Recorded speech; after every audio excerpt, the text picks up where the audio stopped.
Saya sebagai suami kalau bicara istri nyaman nggak? Ya kan? Orang tua nyaman nggak? Baru ke teman. Kita nulis sesuatu, orang nyaman nggak? Intinya apa? Orang yang baik, orang yang benar, adalah orang yang dimanapun dia berada, orang merasakan nyaman dengan hadirnya dia.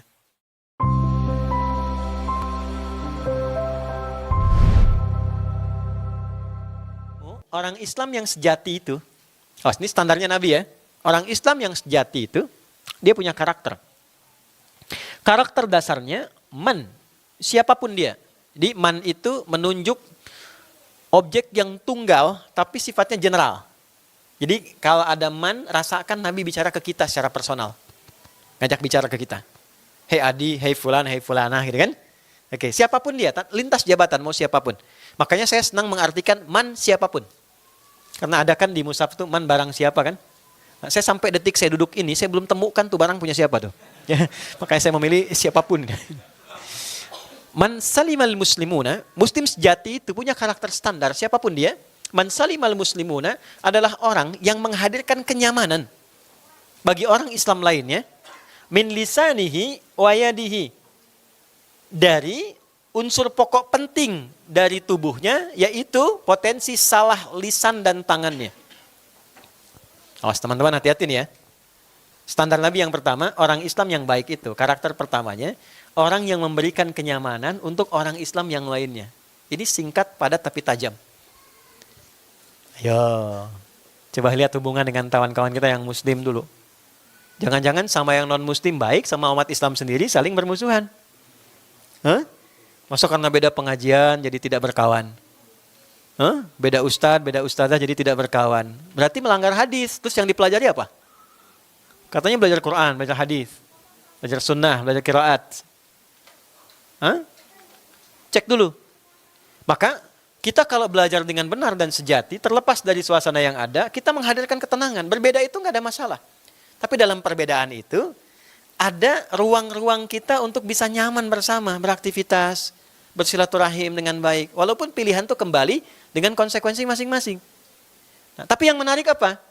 Ternyata yang disinggung oleh Nabi, itu standarnya adalah lisan dan tangannya. Saya coba cari-cari kenapa yang disebutkan lisan. Karena ternyata lisan itu juru bicara, kata Imam Al-Ghazali itu di kitabnya Ihya Ulumuddin, lisan itu juru bicara dari semua keadaan yang dirasakan oleh hati dan tubuh kita. Kan? Kalau pengen tahu seseorang hatinya ingin seperti apa, lihat bicaranya bagaimana. Kelihatan getarannya. Apakah marah, apakah sedang maaf sekali, ya sedang cuek, apakah sedang perhatian, dari bicara kelihatan kan? Ya. Kalaupun dia nggak bicara, dia keluarkan dengan tangannya. Dulu kita cari-cari gimana tangannya. Tafsir ulama dulu itu tangannya yang ngambil ini, melakukan ini. Sekarang saya baru paham, ternyata tangan pun ini juru bicara lisan. Kalau lisannya diam, tapi tangannya nulis status kan jalan. Hah? Makanya kenapa wudu, dalam wudu di Quran surah 5 ayat 6, itu kan basuh tangan tuh dari sini ke sini.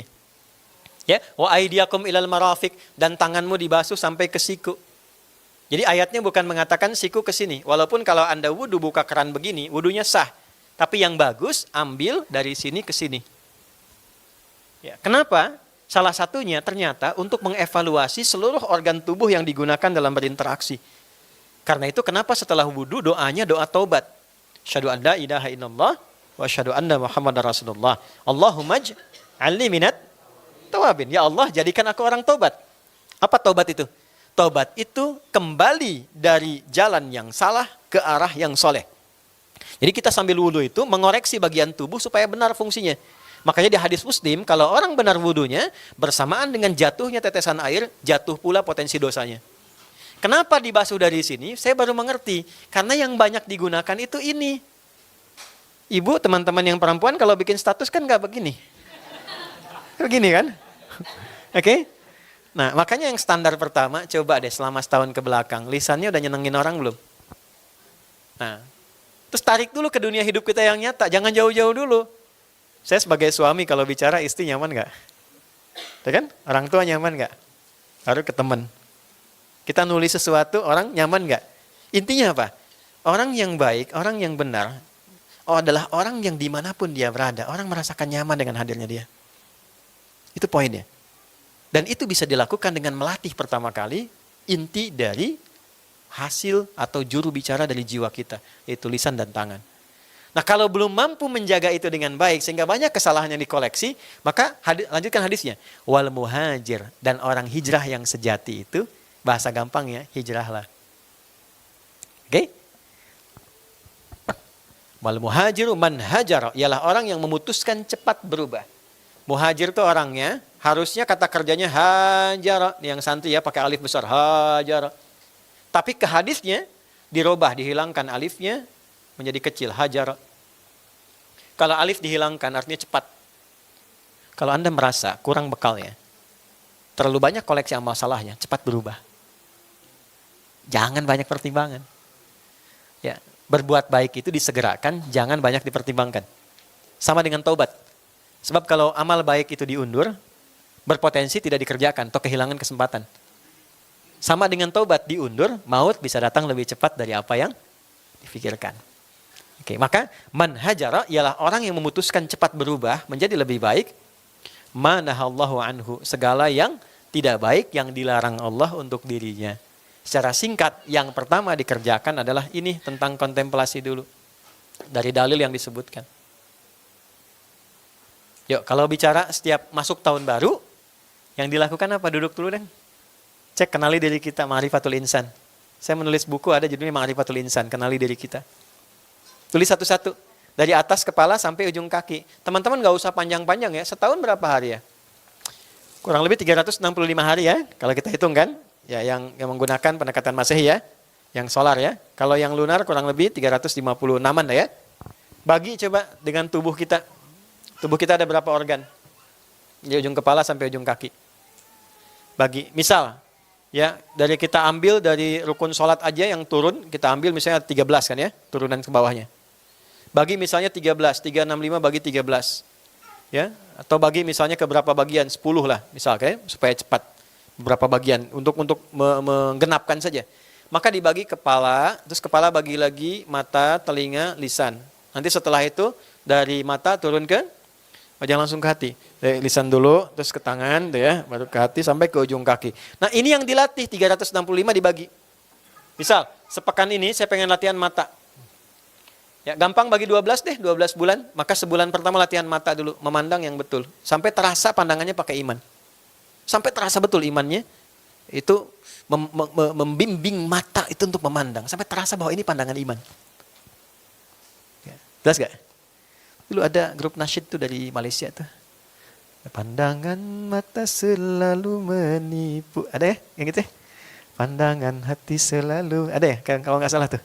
Saya pernah ingat itu ada tahun 90-an itu kurang lebih. Nah, harusnya Anda yang hafal ya. itu latihan tuh, pandang mata tuh, enak. Sampai kita merasa nyaman. Oh, saya tahu ada iman dalam mata saya. Nah, dari mata nanti baru turunkan ke telinga dulu, tengah-tengah. Latihan bulan depannya telinga. Sampai telinga merasa nyaman. Setelah itu lisan. Sampai merasa bahwa ada iman dalam lisan itu. Nanti puncaknya sampai ke kaki. Sehingga nanti menjadi Quran yang hidup. Qurannya bukan sekedar dibaca. Jadi matanya memandang pakai Quran, telinganya pakai Quran, sampai ke ujung kaki. Sampai menjadi kalimat, wa innaka la'ala khuluqin azim. Ya, khuluqul Quran. Dia menjadi Quran yang berjalan. Manusia seutuhnya. Kalau sudah seperti itu, maka semua bagian tubuhnya dipandu oleh Allah. Dia berperilaku dengan kasih sayang sehingga orang merasa nyaman. Hamba Allah yang diliputi kasih sayang. Bahasa Arabnya ibadur rahman. Maka turunlah ayat di surah Al-Furqan itu. Wa ibadur rahmanil ladzina yamshuna 'alal ardi hauna wa idza khatabahumul jahiluna qalu salama. Hamba Allah kalau sudah punya sifat rahman itu indah. Bergaulnya nyaman, orang senang. Kalau diprovokasi dia keluar kalimat yang meneduhkan, menyejukkan bagi banyak orang. Itulah inti kita sebagai muslim. Itulah hijrah.